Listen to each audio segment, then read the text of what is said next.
욥기 8장 5절에서 15절, 구약성경 768쪽입니다.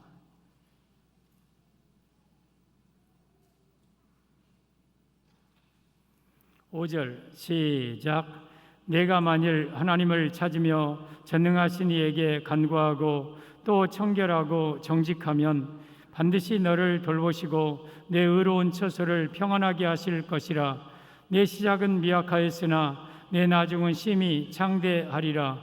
청하건대 너는 옛시대 사람에게 물으며 조상들이 터득한 일을 배울지어다. 우리는 어제부터 있었을 뿐이라.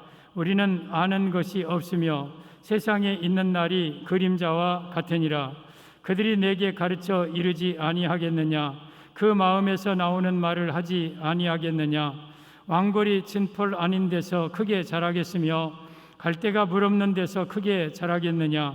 이런 것은 새순이 돋아 아직 뜯을 때가 되기 전에 다른 풀보다 일찍이 마르느니라.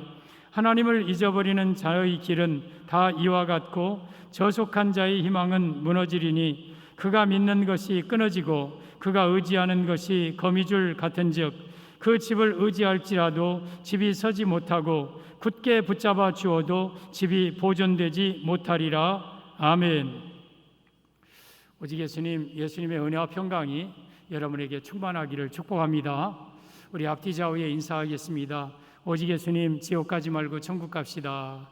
오직 예수님, 지옥 가지 말고 천국 갑시다. 예수님밖에 없습니다. 우리 예수님만 꼭 붙들고 우리 중에 한 사람도 지옥 가지 않기를 바랍니다. 천국 가야 됩니다. 지옥은 꺼지지 않는 영원한 불이라고 그랬습니다. 여러분 지옥 가면 안 됩니다. 그러려면 예수님 잘 믿는 길밖에 없습니다. 예수님 놓치지 말고 꼭 천국 가는 성도들 되기를 바랍니다. 오늘도 저는 예수님 전하겠습니다. 성부 하나님, 성자 예수님, 성령 하나님께 영광과 찬양을 세세무궁토록 돌릴지어다. 아멘. 성삼위 하나님께만 영광 돌립니다. 오늘 제목은 창대하게 되는 비결, 창대하게 되는 비결입니다. 이 7절에 보면 내 시작은 미약하였으나 내 나중은 심히 창대하리라. 시작은 미약했어도 나중은 심히, 그냥 창대가 아니라 심히 창대하리라. 여러분, 하나님은 성도들이 창대케 되기를 원하셔요.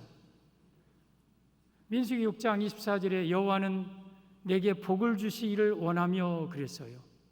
하나님은 여러분들이 잘 되기를 바라고 창대하게 되기를 바라고 번성케 되기를 바라요. 이게 하나님의 마음이고, 또 하나님은 여러분들을 창대하게 하실 수 있는 능력이 있는 분이에요.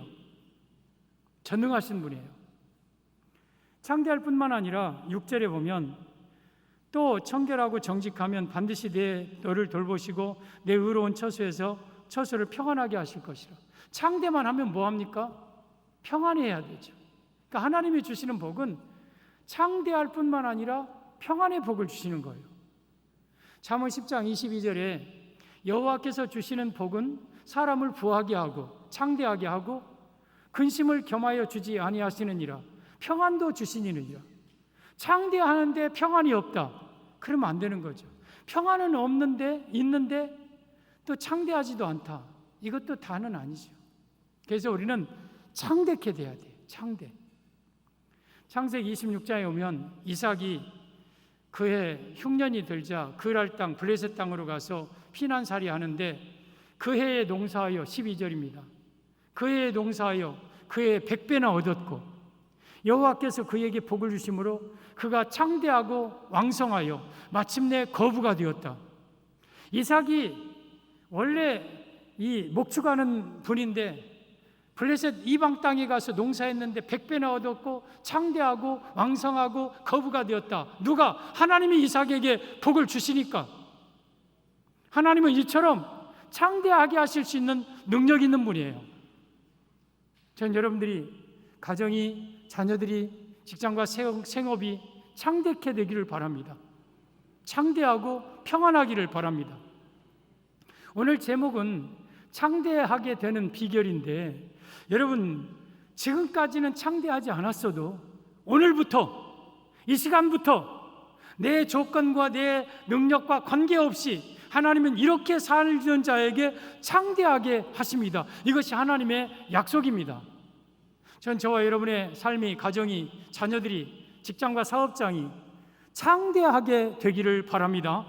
그러면 어떻게 하면 창대하게 되는지, 창대하게 되는 비결을 오늘 본문을 3가지로 말씀을 하고 있습니다. 이렇게 살면 여러분들은 여러분의 능력과 관계없이 하나님은 여러분을 오늘 이 순간부터 창대하게 하실 것입니다. 창대하게 되는 비결, 첫째, 하나님을 찾아야 합니다. 하나님을 찾아라. 5절이죠. 내가 만일 하나님을 찾으며, 하나님을 찾는다, 이 말씀의 의미는 하나님을 의지한다는 뜻입니다. 따라서 창대하게 되는 비결 첫째는 하나님을 의지할 때 하나님은 그 사람을 창대하게 한다는 의미입니다.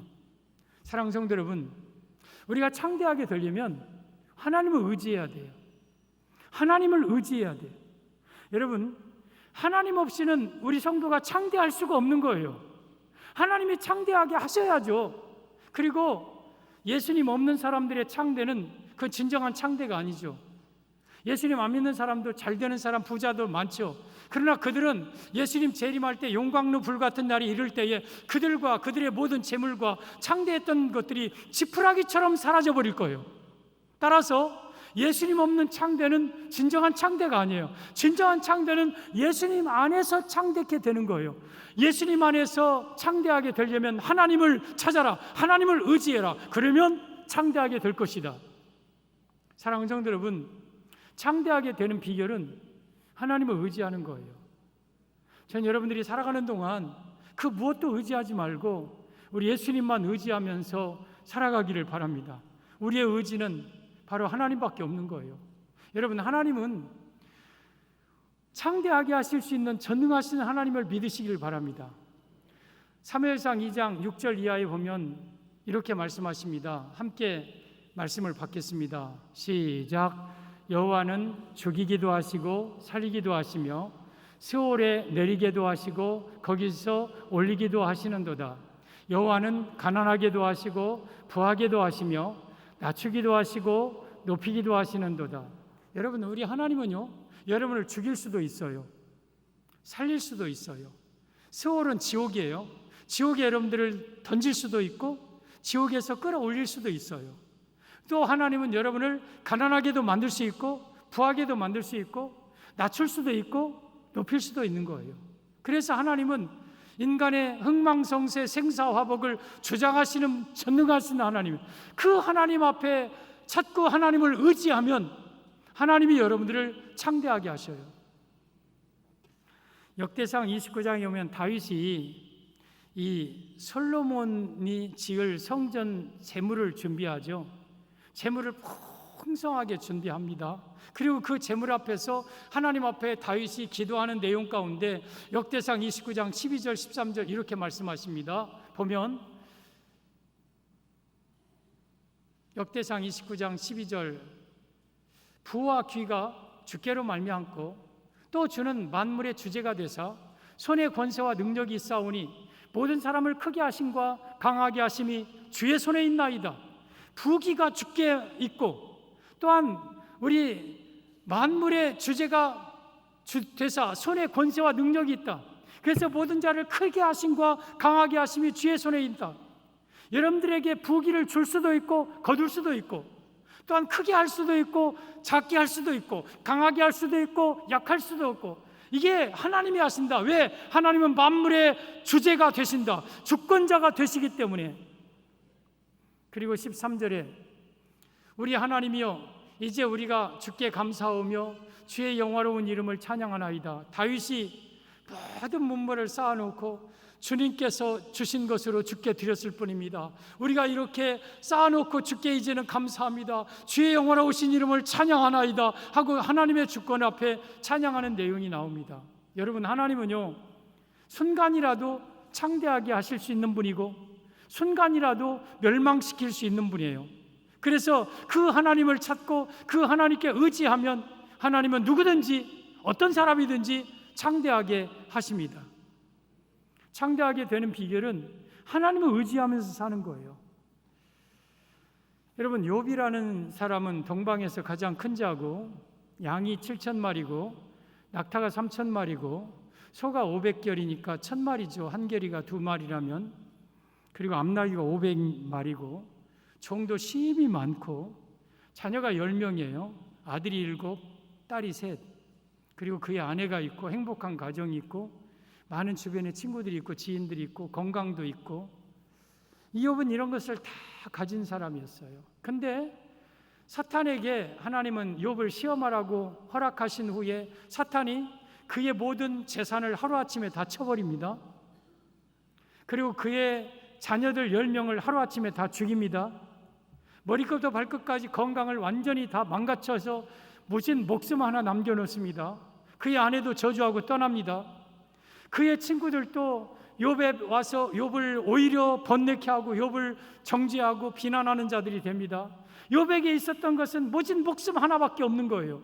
여러분, 이걸 통해서 우리에게 있는 재물과 우리에게 있는 자녀와 우리의 주변에 있는 것들이 아무것도 아니라는 걸 깨닫게 돼요. 여러분, 재물을 의지합니까? 여러분이 자녀를 의지합니까? 건강 의지합니까? 여러분의 아내와 남편을 의지합니까? 주변에 대단한 사람들을 의지합니까? 그런 것들은 하루아침에 사라질 것들이에요. 하루아침에 하나님이 불어버리면 훅하니 다 날아갈 것들, 그런 것을 왜 우리가 의지합니까? 그게 우리의 힘입니까? 그게 여러분의 진정한 의지가 됩니까? 시편 62편 3절에 오면 넘어지는 담과 흔들리는 울타리 같은 사람은 가리켜서 넘어지는 담이라고 그랬어요. 흔들리는 울타리라고 그랬어요. 따라서 이 세상의 그 어떤 것도 우리의 진정한 의지가 되지 못해요. 하나님만이 나의 힘이고 하나님만이 나의 의지고 하나님만이 나의 편이고 하나님만이 나의 반석이신 거예요. 따라서 우리가 하나님만 의지하고 전능하신 하나님만 찾으면 하나님은 여러분을 창대하게 하십니다. 하나님 의지하면서 사세요. 여기 젊은이들 그 누구도 의지하지 마세요. 여러분 능력도 의지하지 말고 여러분의 부모도 의지하지 말고 그 누구도 의지하지 말고 하나님만 의지하세요. 그러면 하나님은 여러분들을 심히 창대하게 하실 것입니다. 여러분, 에레미야 17장에 보면 5절과 6절의 사람이 있고 7절과 8절의 사람이 있어요. 두 종류의 사람이 있어요. 5절, 6절 사람은 저주받은 사람, 내가 돼서는 안 될 사람이에요. 이 사람은 어떤 사람이냐? 사람을 믿으며 육신으로 그의 힘을 삼고 마음이 여호와에게서 떠난 사람은 저주를 받을 것이라. 그는 사막의 떨기나무 같아서 좋은 일이 오는 것을 보지 못하고 광야 간조한 곳 건건한 땅, 사람이 살지 않는 땅에 거하리라. 사람을 의지하고 사람을 혈육으로 힘을 삼는 사람은 저주받아 사막의 떨기나무같이 빼빼 말라버리고 건조하고 간간하고 모든 게 되는 일이 없고 광야에서 홀로 외롭게 살고 고통스럽게 살고, 이게 사람을 의지하는 사람이에요. 그런데 7절, 8절의 사람이 우리가 붙잡아야 될 사람의 모습인데, 에레미야 17장 7절 보면, 그러나 무릇 여호와를 의지하며 여호와를 의뢰하는 그 사람은 복을 받을 것이라. 하나님을 의지하는 사람, 하나님만을 신뢰하는 사람은 복을 받을 것이다. 그 모습이 8절입니다. 그는 물가에 심어진 나무가 그 뿌리를 강변에 뻗치고 더위가 올지라도 두려워하지 아니하며 그 잎이 청청하며 가무는 애도 걱정이 없고 결실이 그치지 아니한 같으리라. 하나님을 의지하고 하나님을 의뢰하는 사람은 복받은 사람인데, 물가에 그 뿌리를 깊이 뻗치니까 더위가 올지라도 두려워하지 아니하, 오히려 잎이 청청하고 가무는 애도 걱정이 없고 오히려 결실이 그치지 않는 그러한 사람이 되게 된다. 여러분, 저기에 더위가 있고 가무는 해가 있어요. 더위는 한여름의 폭염, 그 용광로불 같은 뜨거운 때도 걱정하지 말아라. 가무는 해에는 긴 기간 1년, 2년 때로는 저 가뭄 그 재앙이 있대. 그럴 때도 걱정할 것이 없다. 하나님만 의지하고 하나님만 의뢰한다면 짧은 기간의 비수기, 불경기, 긴 기간의 경제 공황, 아니면 때로는 여러 가지 재난, 그런 속에서도 두려워하지 할 것다. 하나님이 그를 다 먹이실 거다. 하나님이 잎을 청청하게 할 것이다. 더 잘되게 할 것이다. 남들 죽는다 하는데 더 잘되게 할 것이고 더 복을 받을 것이고, 누가? 하나님을 의뢰하는 자가 이처럼 창대하게 된다. 그래서 여러분들은 하나님을 의뢰하십시오. 여러분이 지금 오늘 작정하고 돌아가시기를 바랍니다. 여러분은 죽는 날까지 사람에게 찾아가서 도움을 구하지 마십시오. 비굴하게 사람 앞에 무릎 꿇지 마십시오. 하나님만 의지하십시오. 나는 내가 굶어 죽어도 길바닥에 내담는 할이 있다 할지라도 나는 사람에게 도움을 구하지 아니하리라. 하나님만 의지하리라. 하나님께만 도움을 구하리라. 그렇다고 사람의 도움을 나는 아예 안 받아, 이건 아니에요. 하나님을 의지하면 때로는 사람을 통해 나를 도울 수가 있어요. 도움을 주면 그때 기꺼이 받으십시오. 나는 도움 절대 주지도 않고 받지도 않아. 이건 교만한 일이고 하나님의 자녀의 모습이 아니에요. 여러분, 살아가는 동안 아무리 힘들고 어려워도 하나님을 찾으십시오. 하나님만 의지하십시오. 그러면 여러분들은 심히 창대하게 될 것입니다. 창대하게 되는 비결 둘째, 전능하신 이에게 간구해야 합니다. 5절이죠. 내가 만일 하나님을 찾으며 전능하신 이에게 간구하고, 이 말씀은 하나님께 기도한다는 뜻이죠. 따라서 창대하게 되는 비결 둘째는 하나님께 기도해야 함을 의미합니다. 우리가 하나님을 의지하는 표현이 뭡니까? 하나님께 기도하는 거예요. 기도하는 거. 그냥 기도가 아니라 간구하면, 간절히 구하면, 하나님께 간절히 구하면. 그런데 그냥 하나님이 아니라 전능하신 이라고 표현하고 있는 거예요. 왜? 하나님은 전능하신 분이기 때문에. 나는 못할 것이 많지만 하나님은 못할 것이 없는 분이기 때문에 그 전능하신 하나님 앞에 너의 필요한 것을 구해라. 그러면 내가 너 창대케 할 것이다. 하나님께 기도하셔야 돼요. 여러분, 우리 하나님은요 전능하신 하나님이에요. 로마서 4장 17절에 오면 아브라함에 관한 기사 가운데 이런 말씀을 하시죠. 기록된 바 내가 너를 많은 민족의 조상으로 세웠다 하심과 같으니, 창세기 12장 1절에 내가 너로 큰 민족을 이루고 내게 복을 주어 너를 축복하는 자는 축복하고 너를 저주하는 자는 저주하리라. 아브라함에게 저 약속해 주셨어요. 근데 그때가 75세인데 아들 하나 없었어요. 그냥 거기서 조카 롯 데리고 자기 아내 사레 데리고 갈 바를 알지 못했지만 가나안 땅에 왔어요. 그러면서 아브라함이 이제 저 약속을 받는 거예요. 그러면서 그가 믿음의 조상으로 세웠다 하신 것 같으니, 그가 믿는 바 하나님은, 아브라함이 믿는 하나님이 누구냐? 죽은 자를 살리시며 없는 것을 있는 것으로 부르시는 이시니라. 없는 것을 100세와 된, 또한 90세 된 자기 아내와 100세 된 자기에게서 그 없는 것에서 자녀를 낳게 하신 하나님. 이건 불가능한 일이죠. 경수가 끊어졌어요. 아기 낳을 능력이 끊어졌는데 거기서 아기를 낳게 하신 분이 하나님이에요. 또한 죽은 자 가운데서 살리신다. 이 말은 저는 저 이삭의 사건으로 봅니다. 이삭을 그냥 그 모리아 땅에서 이미 칼로 이삭의 심장을 찌르고 이삭은 이미 죽은 거예요. 근데 그 가운데서 다시 이삭을 살리셨어요. 어쩌면 죽은 자 가운데 같은 자기에서 자녀를 태어나게 하셔요. 이분이 바로 아브라함이 믿는 전능하신 하나님이에요.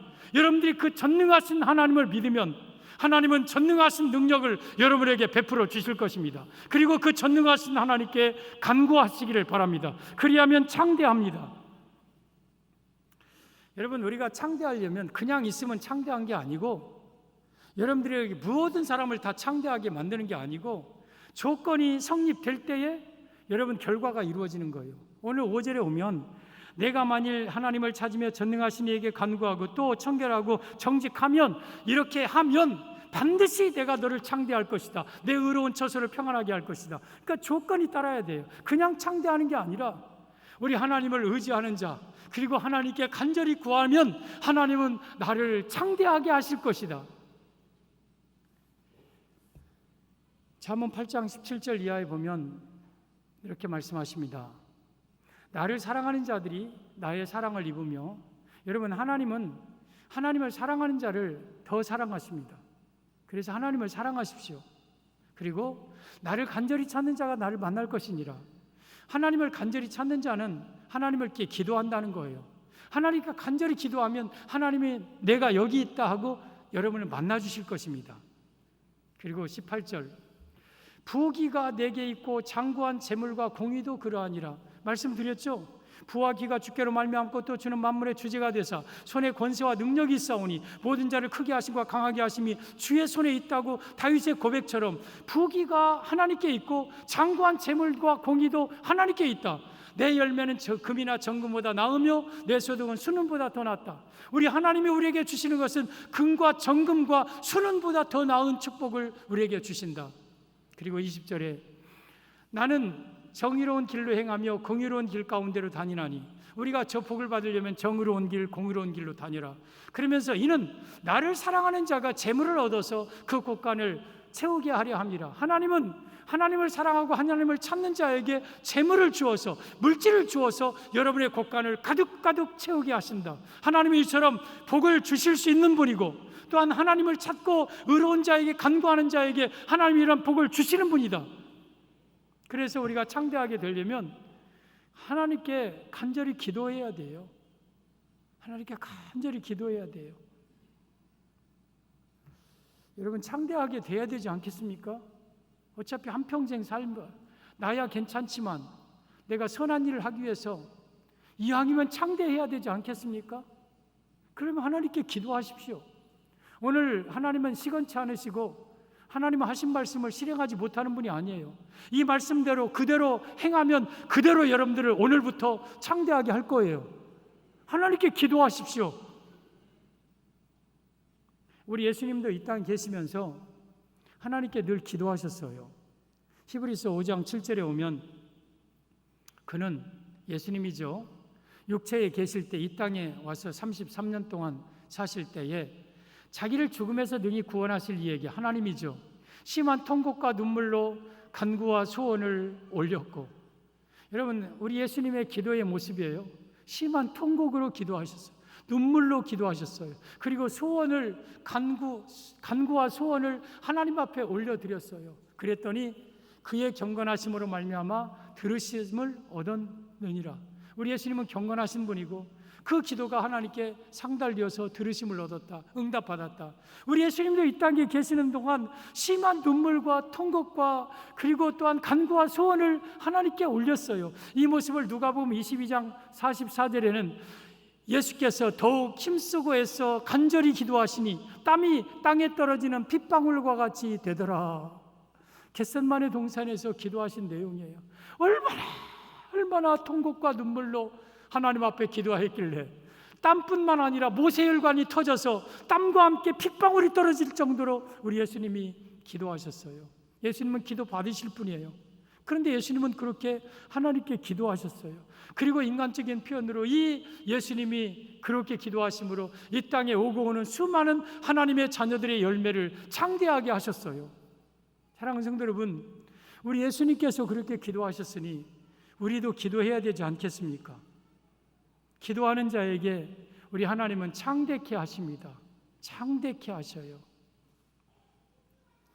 계시록 8장에 오면 7 나팔 재앙이 나옵니다.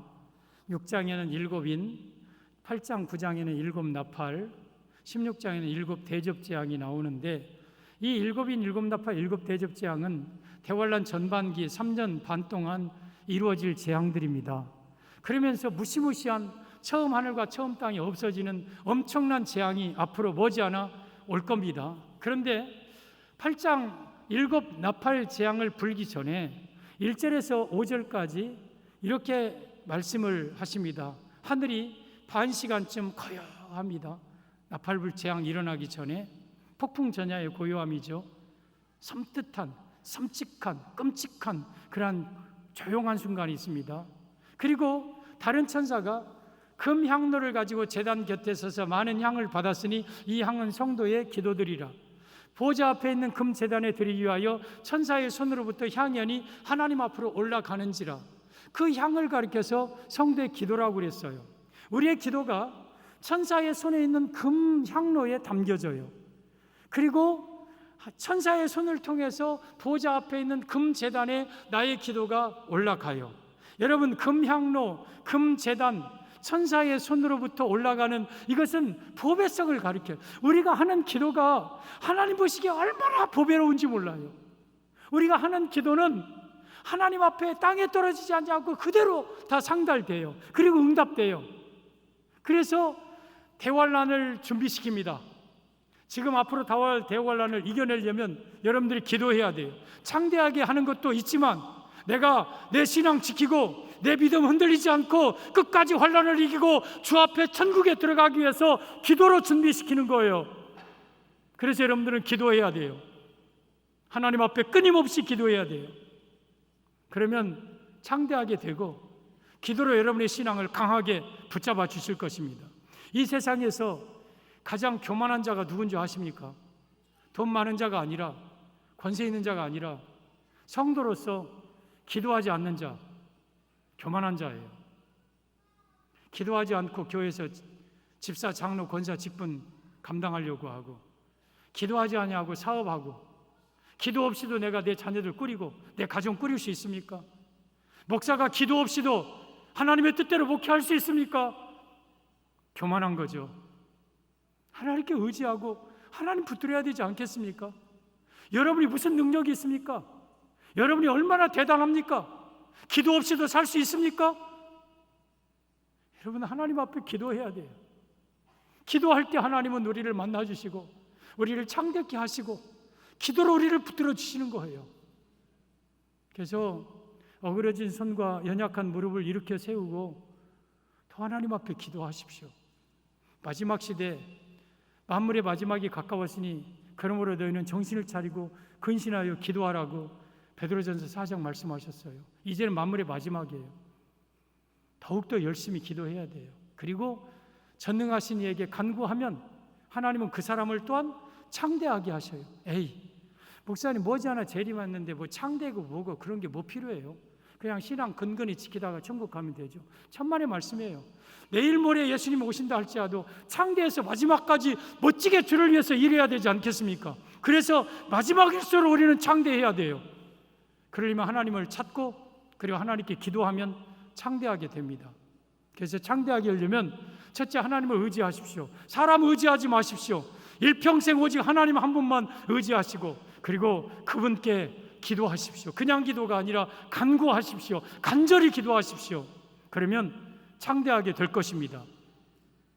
창대하게 되는 비결 셋째, 청결하고 정직해야 합니다. 6절이죠. 또 청결하고 정직하면 반드시 너를 돌보시고 내 의로운 처소를 평안하게 하실 것이라. 청결하고 정직하다, 이 말은 죄를 멀리해야 함을 의미합니다. 창대하는 비결은 죄를 멀리해야 돼요. 사랑하는 성도 여러분, 창대케 되려면 여러분들이 죄를 멀리하시기를 바랍니다. 청결하고 정직하게, 깨끗하게.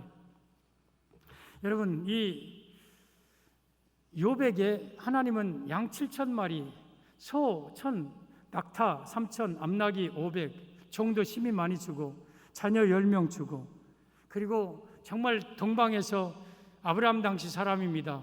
큰 자, 훌륭한 자가 되고, 이것은 그냥 된 게 아니라 사탄이 그걸 인정했어요. 하나님, 맥없이 이욥이 하나님을 경외하리까? 하나님께서 그에게 산업에 베풀어 주셔서 산업을 산울타리로 두르시고 그 기업을 그렇게 축복하셨기 때문에 이 욥이 하나님을 경외하는 거 아닙니까? 이 사탄의 고백을 통해서 보면 욥이 열심히 있어서, 욥이 노력해서 인간성이 좋아서 부자가 된 게 아니라 하나님이 욥을 창대하게 하신 거예요.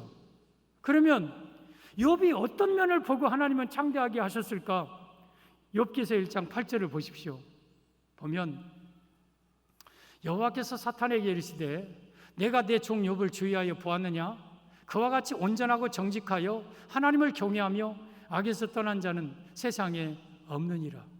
그러니까 하나님이 욥을 축복하실 수밖에 없겠잖아요. 욥은요, 온전한 사람이었어요. 정직한 사람이었어요. 하나님을 경외하는 사람, 온전히 악에서 떠난 사람, 오늘 본문의 말씀처럼 청결하고 정직하고 깨끗한 사람이었어요. 깨끗한 사람, 이 사람 욥에게 하나님은 복을 주신 거예요. 여러분, 누구에게 하나님은 창대하게 하십니까? 깨끗한 사람에게 창대케 하셔요. 깨끗한 사람, 죄를 멀리하는 사람. 그래서 여러분들은 죄를 멀리할 때 하나님은 여러분들을 창대케 하실 겁니다. 죄를 멀리할 때 하나님은 깨끗한 사람 쓰셔요. 그리고 깨끗한 사람과 동행하시고 깨끗한 사람에게 복을 주셔요. 깨끗한 사람에게. 죄가 얼마나 우리를 파괴하는 건지, 죄가 얼마나 무서운 건지 에레미야 5장 25절에 오면 이렇게 말씀하십니다. 너희 허물이 이러한 일들을 물리쳤고, 이러한 일들은요 그 앞에 이른 비와 늦은 비를 주어서 너희를 풍성하게 하고 너희 창고에 새 포도주가 넘치고 막 이런 축복이에요. 그런데 이렇게 하나님은 이른 비와 늦은 비를 때를 따라 주어서 너희를 풍성하게 하고 싶은데 너희 허물은 죄입니다. 너희 죄가 이러한 일들을 물리쳤다. 내가 너희에게 이른 비와 늦은 비를 줄 수가 없다. 너희 죄 때문에. 그리고 너희 죄가 너희로부터 좋은 것을 막았느니라. 너희 죄가 예전 성경에 하나님으로부터, 하늘로부터 너희에게 오는 좋은 것을 막았느니 같은 뜻입니다. 하나님은 우리에게 좋은 것을 주기 원하시는데 죄가 가로막고 있기 때문에, 죄 때문에 하나님은 그 죄의 그 풍성한 좋은 것을 우리에게 주실 수가 없는 거예요. 죄가 우리에게, 이 복이 우리에게 다다를 수가 없는 거예요. 죄가 가리고 있어서. 이사야 59장 1절에도 말씀하셨죠. 여호와께서 손이 짧아 구원치 못하심도 아니요 귀가 둔하여 듣지 못하심도 아니라 오직 너희 죄악이 너희와 너희 하나님 사이를 내었고 너희 죄가 그 얼굴을 가리워서 너희를 듣지 않으시게 함이니 이는 너희 손이 죄에 너희 입술이 거짓을 말하고 너희 혀는 악독을 바람이라.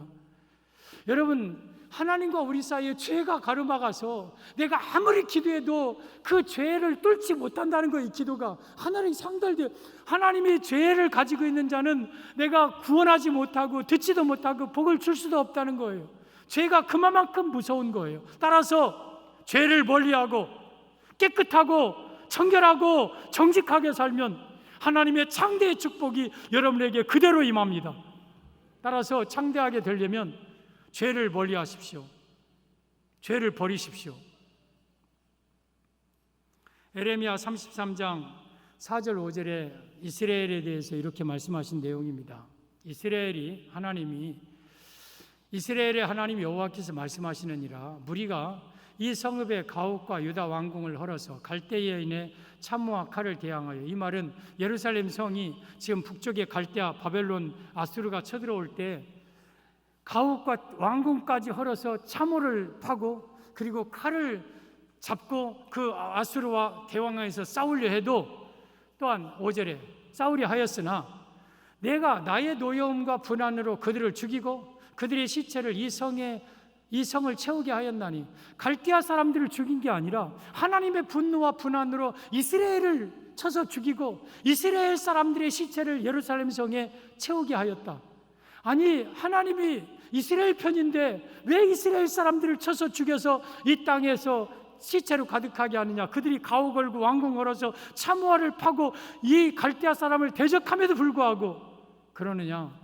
그 이유가, 이는 그들의 모든 악행으로 말미암아 나의 얼굴을 가리어 이 성을 돌아보지 아니하였습니다. 이스라엘의 모든 악행 죄로 말미암아서 하나님의 얼굴이 가리워서 내가 이스라엘 이 성을 돌아보지 않는다. 만약에 여러분의 악행이 가득하고 죄가 가득한 채 하나님을 섬기면 하나님이 여러분들을 돌아보지 않아요.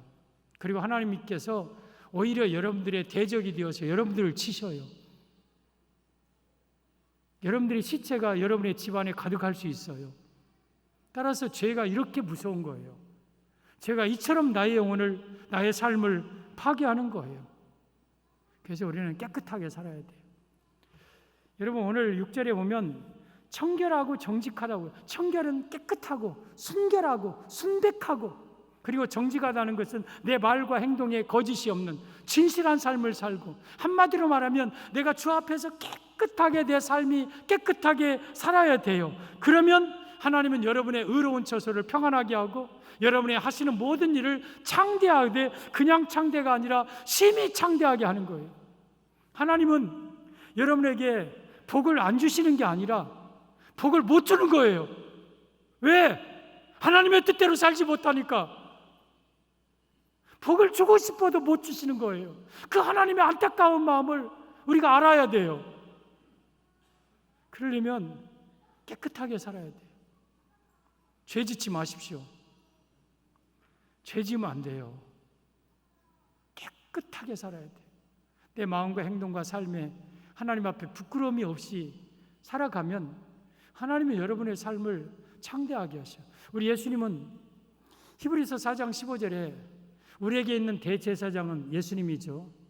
우리의 연약함을 동정하지 못하실 분이 아니요 모든 일에 우리와 한결같이 시험을 받으신 이로되, 그러니까 이 땅에 오셔서 우리 인간의 모습으로 똑같이 나와 사신 분이로되 죄는 없으시니라.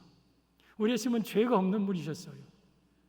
고린도후서 5장 21절에 하나님은 죄를 알지도 못하신 이를 우리를 대신하여 죄로 삼으신 것은, 우리 예수님은 죄를 알지도 못하신 분이었어요. 그 죄 없으신 예수님이 여러분의 마음속에 계시잖아요. 여러분의 마음속에 예수님 안 계십니까? 내 안에, 여러분 안에 깨끗하신 예수님이 계시잖아요. 그러면 깨끗하신 예수님을 내 마음속에 모시고 있는 나의 이 그릇도 깨끗해야 되지 않겠습니까? 우리가 깨끗하게 살고 좀 더 깨끗하게 살면 하나님은 오늘이라도 여러분과 여러분의 자녀와 여러분의 사업과 가정을 창대하게 하실 거예요. 깨끗하게 사세요. 예수님처럼 죄 없이 사세요. 오늘 창대하게 되는 비결, 이건 하나님의 뜻이고 하나님의 마음이에요. 하나님이 여러분들에게 얼마나 복주고 싶어 하시는 줄 아세요? 창세기 1장 26절 우리가 우리의 모양대로 우리의 모양을 따라 사람을 만들자 하고, 27절에 하나님이 그 사람을 창조하시되 남자와 여자를 창조하시고 아담과 하와를 창조하시고 가장 먼저 주신 것이 그들에게 복을 주시며 그들에게 이르시되 생육하고 번성하여 땅에 충만하라, 땅을 정복하라, 바다의 고기와 공중의 새와 땅에 움직이는 모든 생물을 다스리라. 생육의 축복과 번성의 축복과 다스림의 축복을, 여러분 이 아담과 하와 만들어지자마자 하나님이 가장 먼저 주신 게 복이에요.